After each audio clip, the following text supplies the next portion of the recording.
A couple of things, if you've never done a Kerygma course before, and Kerygma is the name of the company that produces these studies. We use them because they're among the best adult materials available.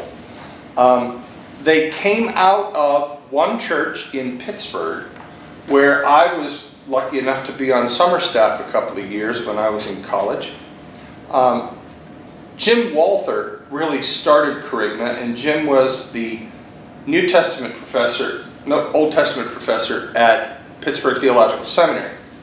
And they were designed to bring top quality education to adults in a church setting. That was really kind of Kerygma's mission. And Kerygma just simply means proclamation. It's the Greek word for proclamation. And the heart of the proclamation is Christ is risen. That's the Easter Kerygma.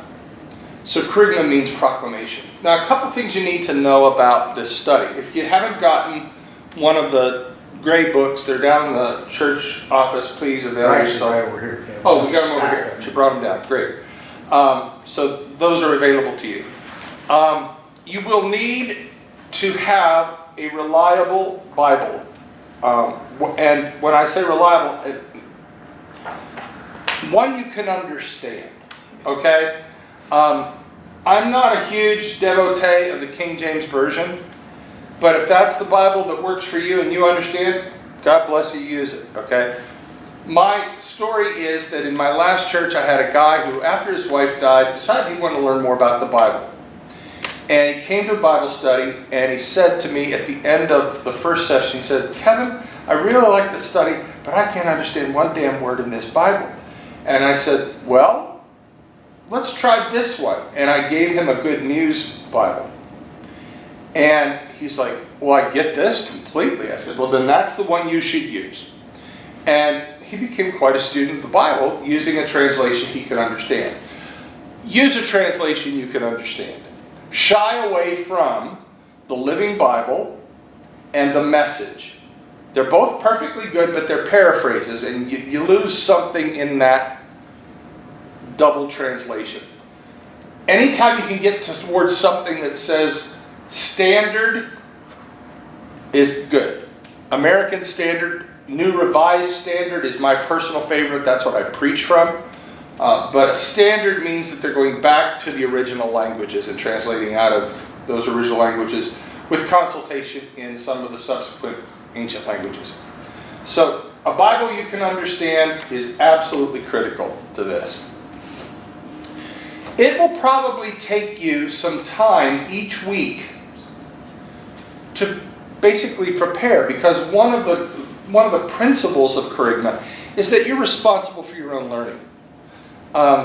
So, for want of a better word, do your homework, because it's helpful for you. You'll see in your text, there'll often be scripture passages in bold. Take time to read them. They even give you like the cheater's notes at the beginning. Here's what we're going to do in this chapter. Read that. Get a good introduction going. And then there will be some other suggested readings if you want to take it further. My expectation would be simply that you're going to be taking care of the pages that you have for the week. And it's not an enormous amount of reading. And it's not particularly difficult reading.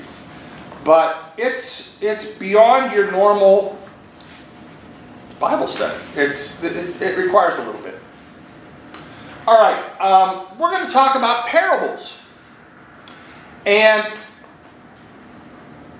we're not going to assume anything. Okay, we're not going to pretend like we actually know anything yet. So we're going back to the very beginning. And I've got some slides I want to show you that will help get that conversation started. That's Crested Butte. That's Crested Butte with the lupins, which are blooming at this time of year. Somebody got some with... Okay. This is a definition of parable that was written in about 1970 by the scholar C.H. Dodd. And he defines a parable in this way. At its simplest, the parable is a metaphor or simile drawn from nature or common life arresting the hearer by its vividness or strangeness, and leaving the mind in sufficient doubt about its precise application to tease it into active thought. Are you going to give us a copy of that? I can, sure. It's in. Yeah, I think it's in your book when you get there. I'm going through most of the material in the first lesson without the assumption that you've read it. Okay. So a parable. You go back to your English Lit days now, basic literature classes. Metaphor or simile. So let's talk a little bit about that.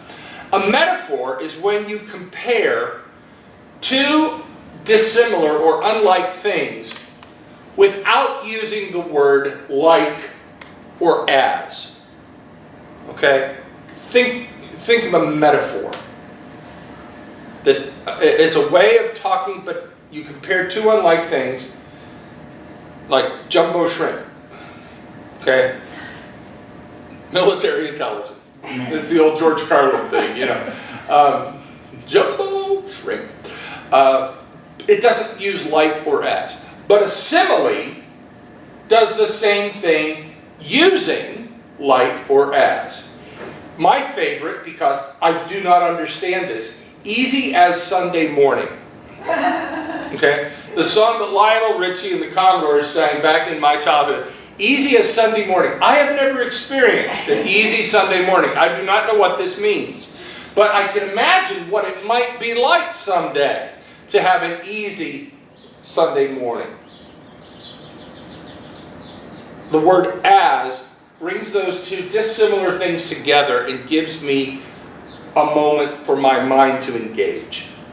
So the lesson of either a metaphor or a simile is in the comparison. That's where we learn what the metaphor or simile is pointing us toward. Parables are metaphors or similes, and you'll see this more and more. They are drawn from nature or from common life. So you teach something on the basis of the commonplace or the normal, whatever that is. These stories are not dripping with religious terms. In fact, they are amazingly absent from parables, any kind of religious overtone. These parables that we're going to be looking at, they could have come from anywhere. There's nothing overtly religious about them.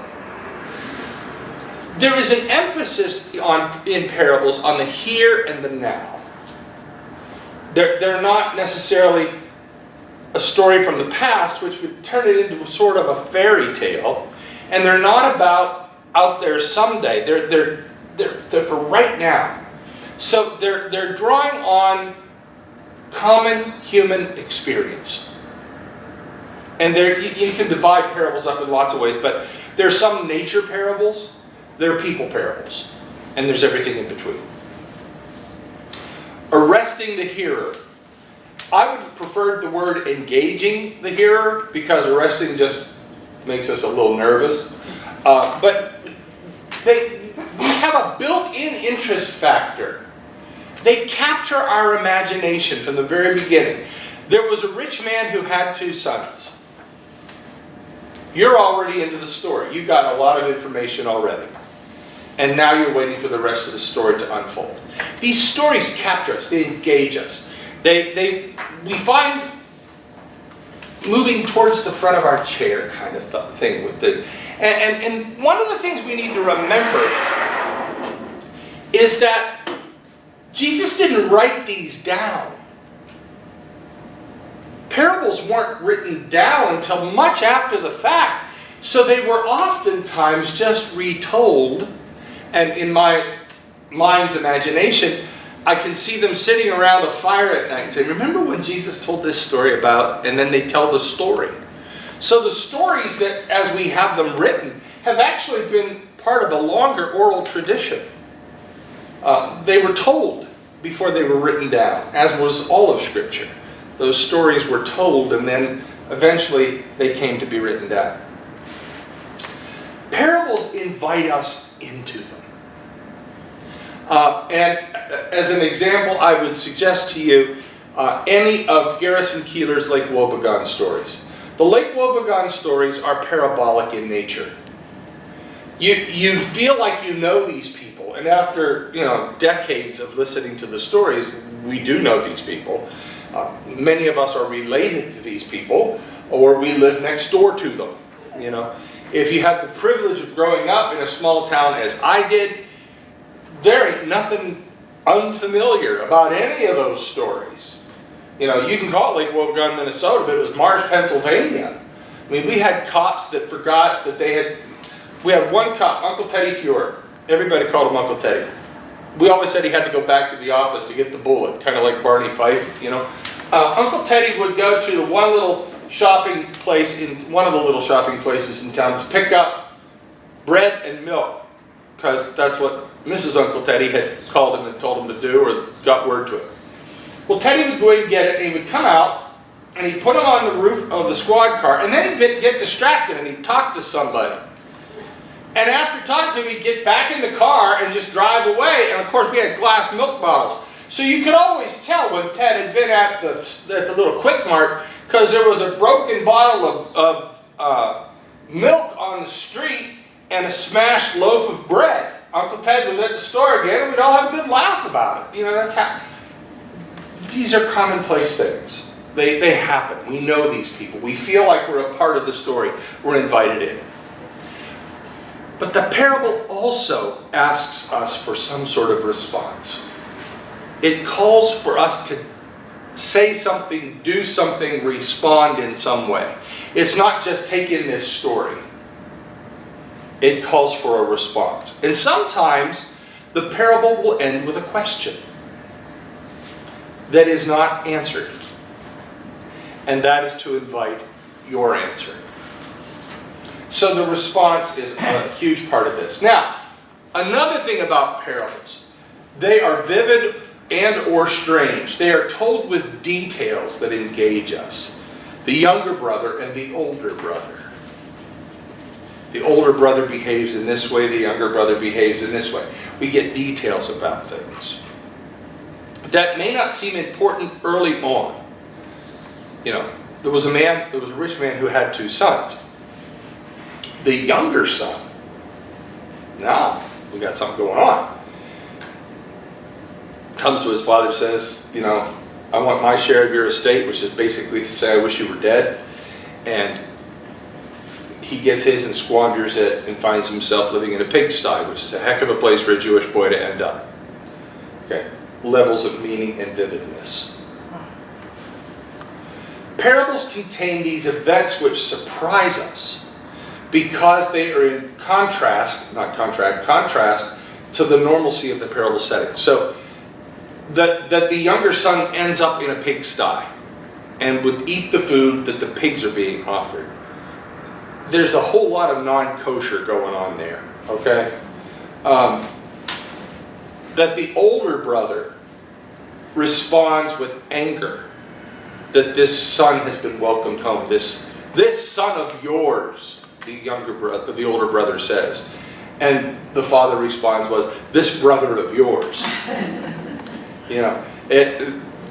There's some, that kind of stuff is what engages us. They're wild, they're strange.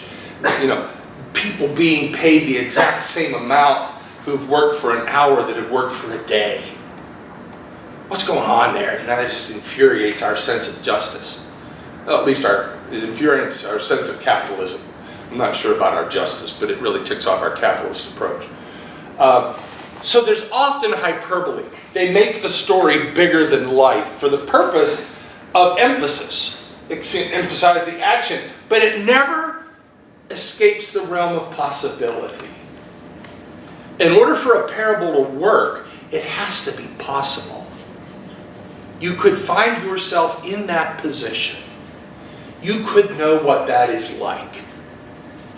One thing that really caught my attention was they said, once you think you have figured out what the parable is about, you better rethink it. Absolutely. And as you rethink it, you may be changing your mind several times. Absolutely. And let's be clear. These are parables. They are not fables.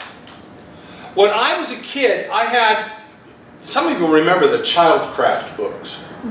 I had Childcraft books. I love Childcraft books. I still have the music volume up in my office, because those were the songs I learned first. But there was a section of one of the books that were Aesop's Fables. And you would read the story of the fox and the grapevine or whatever it was, and then it would say, moral, colon, and it would tell you what the story was about. You can't read a parable that way. Parables don't have one meaning. Parables have a host of meanings, and those meanings may change every time you read it, not because the parable has changed, but because you're approaching it from a different angle. You're a different person when you read it. This is why people say to me, after a sermon on a particularly familiar passage, you know, I've heard that passage just so many times, I never thought about it that way. Well, no, of course you didn't, because you're a different person this time you hear it. This is why you can't say, well, I've read the Bible. You know, I did that. Yeah, I read the Bible in college. Well, what do you think of it lately? You know? Bible changes a lot by the time you get to be 58. At least that's my experience. I get ready to turn 59. God, I'm old. I'm turning into the guy that yells at the kids on the lawn, just so you know. It's me and John McCain. We're just yelling at everybody nowadays. It's crazy. Yeah, so it's not that the stories change. We change in what we bring to the story. And hopefully we've become a little more compassionate, a little more understanding. Our faith has expanded and deepened. And so parables are like peeling onions. There's always another layer to it. So, oh yeah, I read that once. You know. Okay. And it leaves the mind in sufficient doubt about its precise application, which is exactly what we've just been talking about. It's impossible to say, well, this is what that parable means. That's to reduce it to the moral. They have layers of meaning, and doubt is essential to understanding a parable. I'm not sure the minute you say, I'm not sure you're hooked. You're into it. And it's going to mess with you for a while. And it teases us into active thought. Sometimes these stories, I call them they're like peanut butter. They get stuck in your mind.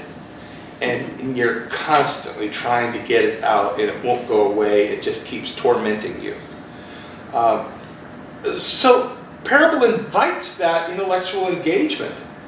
And as I tell young people all the time, why do you think God put 2.5 pounds of gray stuff between your ears that no other animal on this planet has it exactly that way?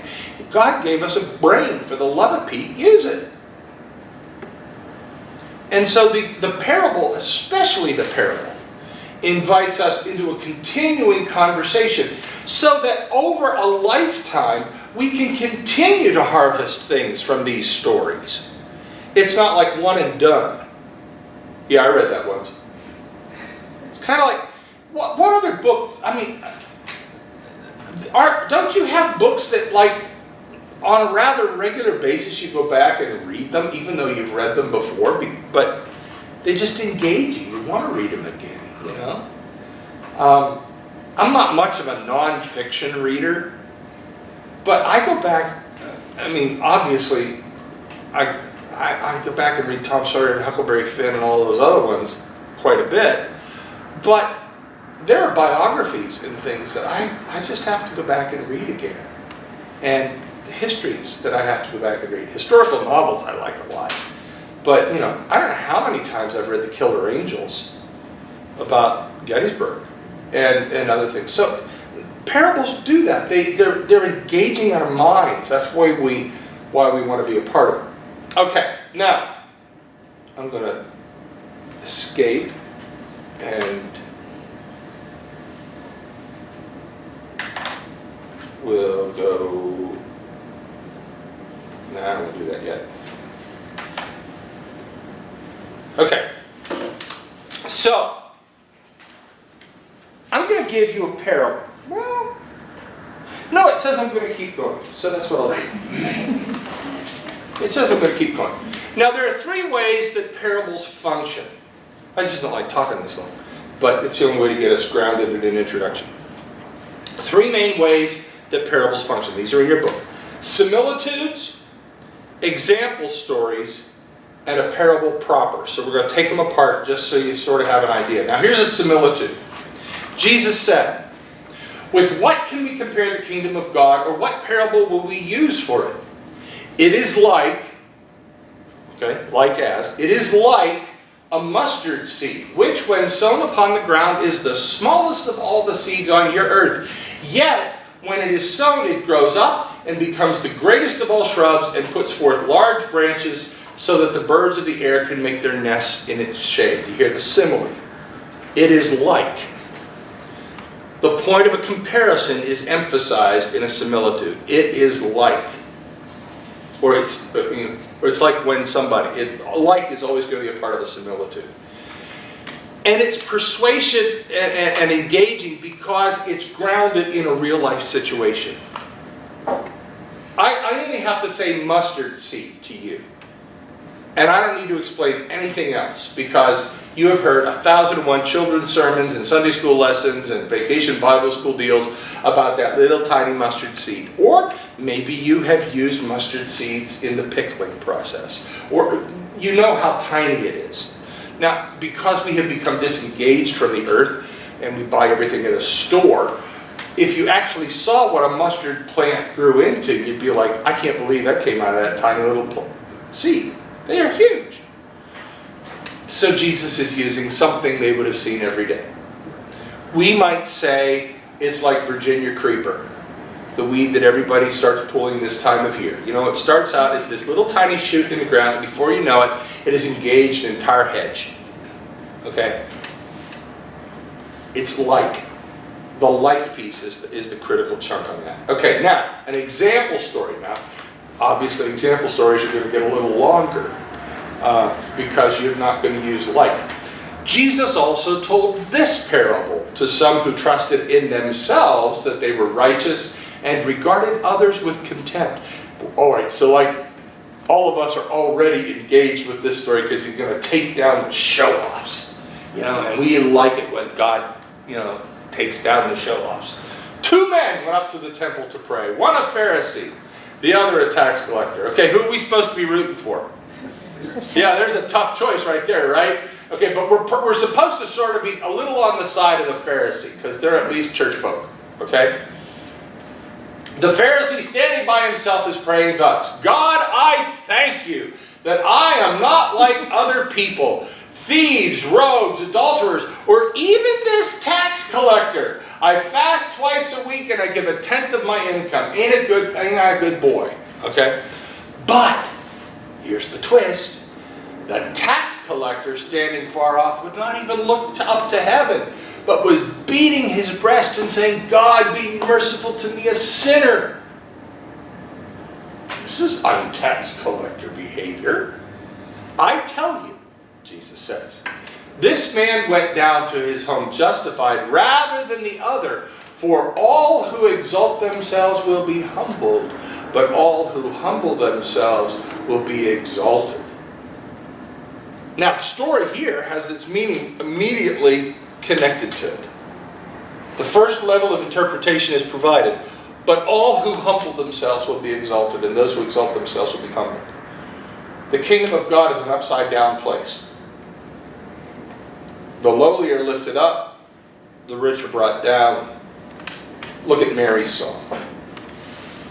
But it moves from a specific situation with these two people at prayer to this broader understanding. I tell you that the man went down to his home justified rather than the Pharisee. Because all those who exalt themselves will be humbled, and those who humble themselves will be exalted. So the example story takes us from a specific to a broader implication, so that there are other implications. Now, a proper parable, and you could, you have a host of them to draw on. Think prodigal son. Think the woman cleaning her house looking for the lost coin. Think the shepherd who goes out looking for the lost sheep. These are proper parables. They are freely invented stories. And this is like one that really always catches me. Because people think the Good Samaritan really happened. They never read the beginning of it where it says, so Jesus told him a parable. Okay, those aren't real stories. Just because they're vivid doesn't make them real. You know, Stephen King's story, The Shining, is vivid, but it doesn't make it real. You know, Frankenstein is a vivid story, but it doesn't make it real. So these are freely invented stories used in some ways as an analogy to point beyond itself. A parable always points beyond the story to something bigger. And the story is created to influence the hearer. That's the whole purpose. We are gently persuaded in parables. Parables don't beat us over the head. It's why they always show up in children's Sunday school curriculum, which is probably not the best use of parables. Children are literal thinkers. No wonder they begin to take the Bible literally. We teach them stories that they take as literally, and then they never grow up. I'm not sure parables are great for kids. But in a well-told story, parable or otherwise, the increasing sense of drama continues to engage us. It's like, why people in this town don't go to U of E plays is beyond me. Because it's some superbly high-quality theater. And they always do good plays. And a good play continues to suck you in. Even after 2 hours, you're still sitting there waiting for this thing to play itself out. That's the way parables are. There is this growing sense of drama. And finally, the story builds to this moment where you have this intense contrast between one thing and another. And so that's why that's a proper parable proper. Okay, now I don't have to do that anymore. So I'm going to pass around a parable. This is not one from the New Testament. This is an Old Testament parable. Because parables were not just the purview of Jesus and the New Testament folks. There are parables in the Old Testament. I didn't keep one for me. Can I have one?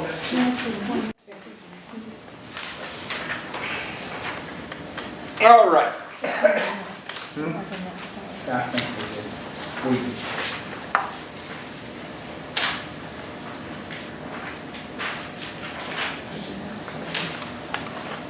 This is a parable that comes out of 2 Samuel. Jean, would you read it for us? The thing that David had done displeased the Lord, and the Lord sent Nathan to David. Nathan came to David and said to him, there were 2 men in a certain city, the one rich and the other poor. The rich man had very many flocks and herds, but the poor man had nothing but one little ewe lamb, which he had bought. He brought it up, and it grew up with him and with his children.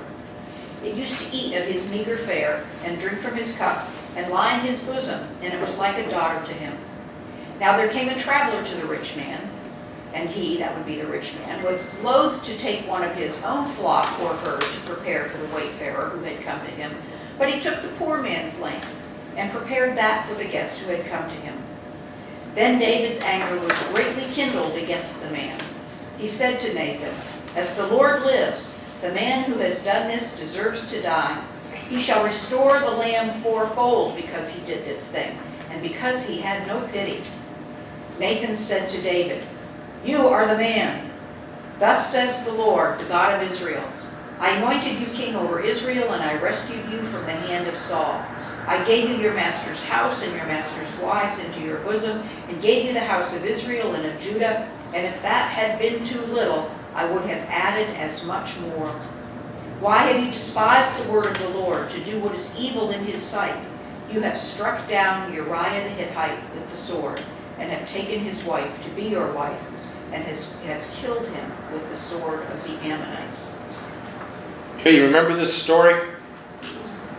classic Old Testament story. David sees Bathsheba taking a bath over on the roof. Bathsheba's already married to Uriah. So David issues a command that Uriah gets sent to the front lines, knowing full well that Uriah is going to join his forefathers in the bosom of Abraham. And then he snatches up Bathsheba. And that's when Nathan goes and tells him this story. Now, it's a powerful parable because it elicits a powerful response. Now, how did David get caught up in this story? How was David engaged in this story? What attracted David to what Nathan was saying? Partly that David was a shepherd. David was a shepherd. And so there's some sheep image going on here. So he knows from people stealing sheep. Okay, was a shepherd. What else? Justice. He comes at this as a king, and justice is his profession, allegedly. Okay, so there's a justice issue that engages David. What else is going on in this story? Think the details. It's a lot of details. Look at how he describes the lamb. It grew up with him and his children. It was like a daughter to him. It would eat from his meager fare and drink from his cup. I mean, you can see. It's like, having a dog at the table that keeps longing for what you're eating. And trust me, I know from this. And you can see this guy holding a simple little common cup with cheap wine down, and the little lamb just kind of licking. It's so cute. It's really playing We see it in our mind's eye. Yeah, okay, what else? On our emotions. It does. It's a very emotional story, so it's engaging us on an emotional level. It angers our sense of justice. We're kind of like, yeah, get that nasty guy. What else is David? How else is David getting cooked into this story? He is absolutely hooked, as Nathan is telling us. You can almost see him in your mind's eye, leaning forward. That's when, as a public speaker, you've got them because they start moving toward you, or they wake up. That's the other tip. Well, the emotion and sadness is what. Yeah, there's a spectrum of emotion in this story. Now, at what point does David realize that this story is about him? When Nathan tells him, he doesn't recognize it until Nathan says it. Okay. Other ideas? Can you imagine having a chutzpah? I love that word. My Jewish friends are so good to me. They give me new language all the time. I love it. Tuchus is another one that I've discovered too. That's your behind. Oh, I love Yeah, would that. you move your tuchus? That's what I have to say to my children sometimes. But the chutzpah of Nathan the prophet to say to the king, "You are the man." Wow. That's a moment. Because his head may go. Yeah. No one said being a prophet was easy, Now, how does this story change David's life? Or maybe Nathan's life too, for that matter. How are lives changed by this story? Well, it's sort of like the ultimate wake-up call, making David think in a way that he's probably never thought before. He's the king, after all. Kings don't have to think like other people do. No. And I think it reduces David from a king to a man. In God's eyes, he is a man. Right. But I guess the key thing would be, does it change David's subsequent behavior? Having learned this, does he do anything differently from that time forward? He becomes a different person. As you continue to read the story, he becomes a bit of a different person. And even in tragedy, which becomes a significant portion of David's life, the death of his son Absalom, other things that happen, you get the feeling that David keeps drawing closer to God, but that this is sort of one of those pivot points in a life that maybe just because I want something and because I'm the king I can have it doesn't mean that it's the best thing for me. Geraldine Brooks, The Secret Chord, is a story as if narrated by Nathan the prophet about David's life. It's very powerful, and it puts, there's a lot of imagination in it, but also all the elements are there, and this whole story is very central to that. And it's an amazing story. I mean, this whole section of 2 Samuel, it's an amazing story. What does this story tell you about the power of a parable? Well, I remember it and not what happened after. I hate to admit. Yeah. It's almost like I remember the story, but I remember the parable, but I'm not sure I could do the rest of the narrative. It's that strong. What else does this say to us about the power of parables?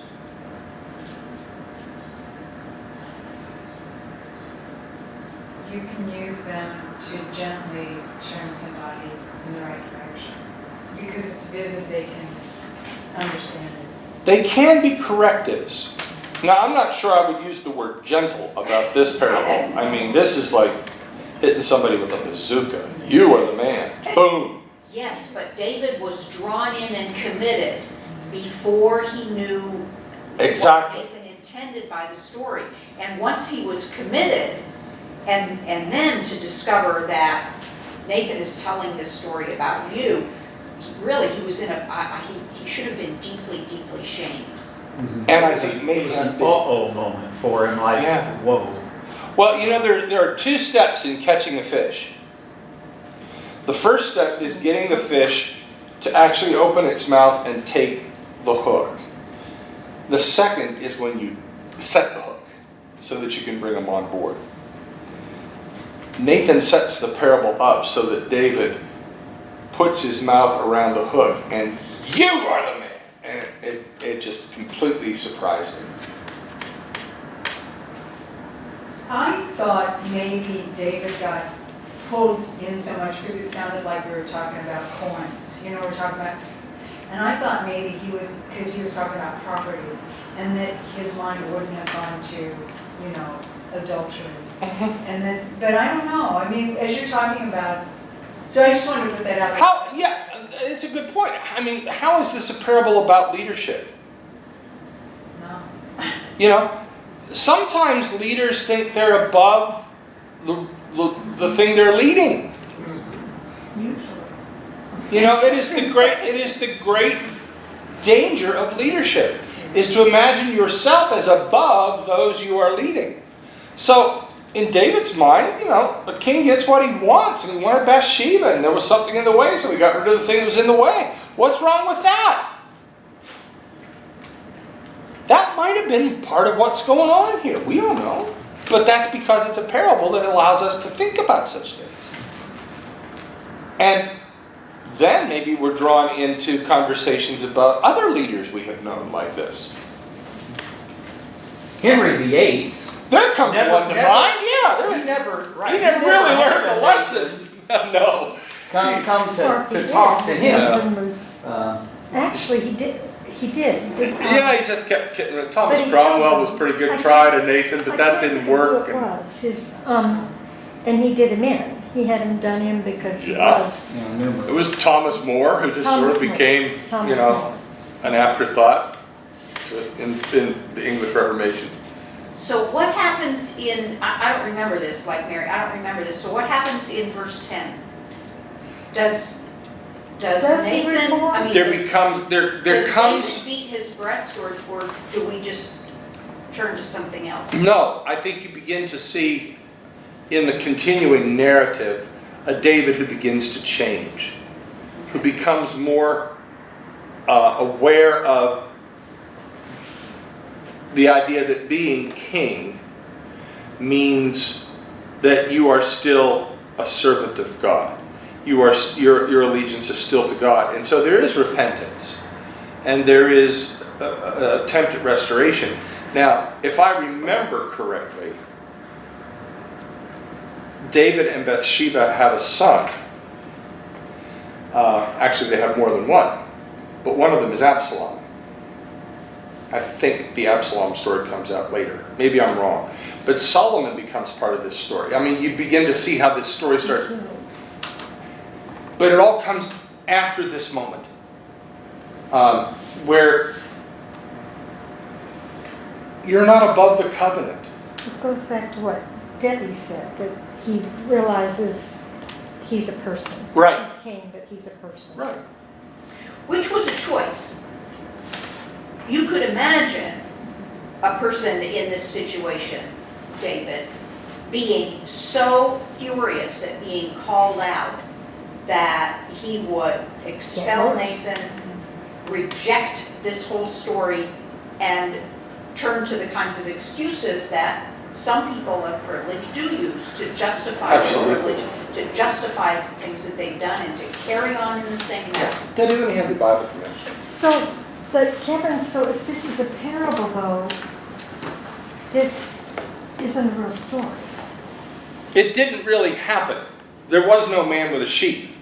But it was Oh, given. that, right. Okay. Mixed up. That's the parable. Right. And this is right. Okay, gotcha.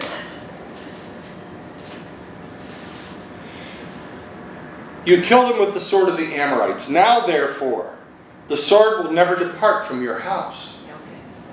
Okay.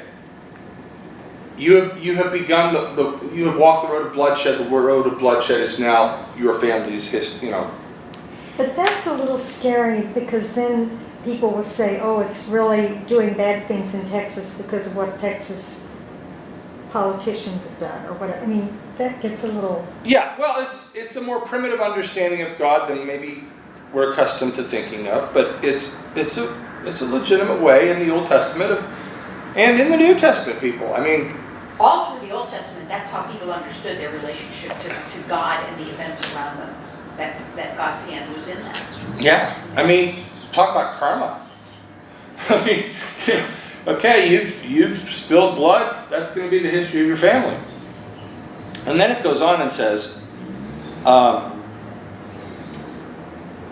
before your very eyes I will take your wives and give them to one who is close to you, and he will lie with your wives in broad daylight. You did it in secret, but I will do this thing in broad daylight before all Israel. Then David said to Nathan, I have sinned against the Lord. Nathan replied, the Lord has taken away your sin. You are not going to die, but because by doing this you have made the enemies of the Lord show utter contempt, the son born to you will die. And so, you come down a little bit more. On the seventh day, the child died.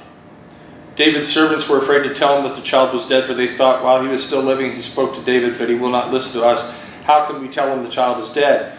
David noticed that his servants were whispering among themselves, and he realized the child was dead. Is the child dead? He said, yes, he is dead. Then David got up from the ground. After he had washed, put on lotions, and changed his clothes, he went into the house of the Lord and worshipped. Then he went to his own house, and at his request they served him food, and he ate.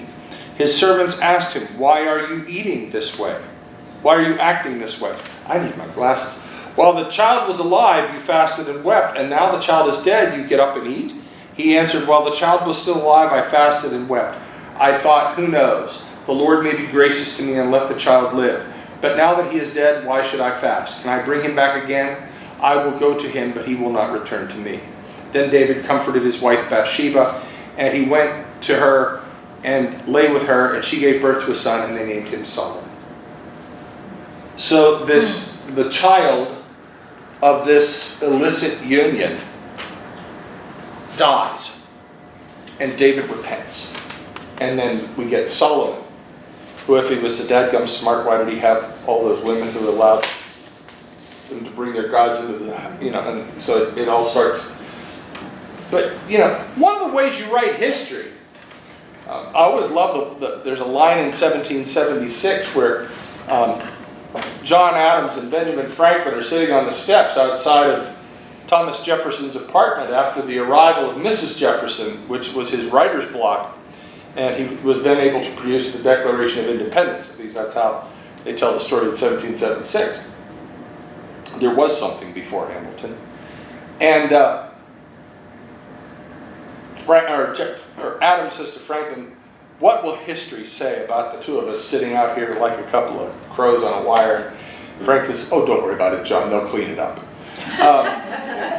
Actually, I'm reading a book about Benedict Arnold in Washington, and the revolution wasn't this lovely, calm, it was pretty No. vocal. Yeah. Everybody was in it for themselves. This wonderful scene. I love 1776. It's the time of year I watch it every year. I got to be in a production of it, which was great fun. And there's this wonderful song that Mr. Wilkinson, John Wilkinson of Pennsylvania sings. Oh, say, do you see what I see? The brilliant little writing of music. And we cool conservative men, to the right, ever to the right, never to the left, forever to the right. It's this great thing about being property. You know, they're property people. Why should we knock ourselves out for people who don't have property? You know, why should we risk our property for people who aren't ever going to have any? These stories are great, you know, and you can tell little versions of history that are more interesting than perhaps the authentic version. I'm going to give you 4 little chunks of parables here. Little writings. I'm not even going to say what they are. But what I want you to think about are these 3 categories again. Similitudes, example stories, and a parable. Proper parable. Parable proper. Take a look at the first one. The kingdom of heaven may be compared to someone who sowed good seed in his field. But while everyone was asleep, an enemy came and sowed weeds among the wheat, and then went away. So when the plants came up and bore grain, then the weeds appeared as well. And the slaves of the householders came and said, Master, did you not sow good seed in your field? Where then did these weeds come from? He answered, An enemy has done this. The slaves said to him, Then do you want us to go and gather them? He said, No. For in gathering the weeds, you would uproot the wheat along with them. This is why I don't weed flower beds. I'm afraid of destroying the flowers. But he replied, No, for in gathering the weeds, you would uproot the wheat along with them. Let both of them grow together until the harvest. And at harvest time, I will tell the reapers, collect the weeds first and bind them in bundles to be burned, but gather the wheat into my barn. Now, I don't want to discuss the parable. But I want you to think about these 3 forms. What form does this story take?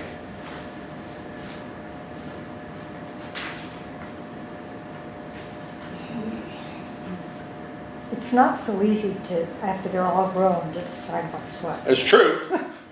It's a similitude. It is a similitude. And it would be easier to see if the translation was this. The kingdom of heaven is like someone who sowed. The minute you say like. So sometimes you need to look for other words other than like. May be compared. The minute you do may be compared, if that's just 3 words taking the form of one 4-letter word, and why? Because it's in the Bible, that's why. You know, why use a 4-letter word when 3 longer words wouldn't be so much better? It is a similitude. It's a simile. The kingdom of heaven is like a man who sowed his seed in the field. And weeds and wheat came up. Now, we might want to get into an interpretation of that, but Presbyterian women have just come up on my Fitbit watch saying that I need to be there in 30 minutes, so we can't do that right now. Now, everyone who hears these words of mine will act on them, and acts on them will be like a wise man who built his house on rock. The rain fell, the floods came. You want to sing the Bible school song? Rains came down and the floods came up, and the house on the rock stood firm. You know, it's also like the 3 little pigs, by the way. If you've never really taken the story apart, you could see the 3 little pigs story lining up here. You know, you build your house out of straw and it goes away, and you build your house out of sticks and it goes away. But if you build your house out of brick, which is like rock, it stands firm. So here you go, you know. Everyone who hears these words of mine does not act in them will be like a foolish man to build his house on the sand. The rains fell, the floods came, the winds blew and beat against that house, and it fell, and great was its fall. What kind of story is that?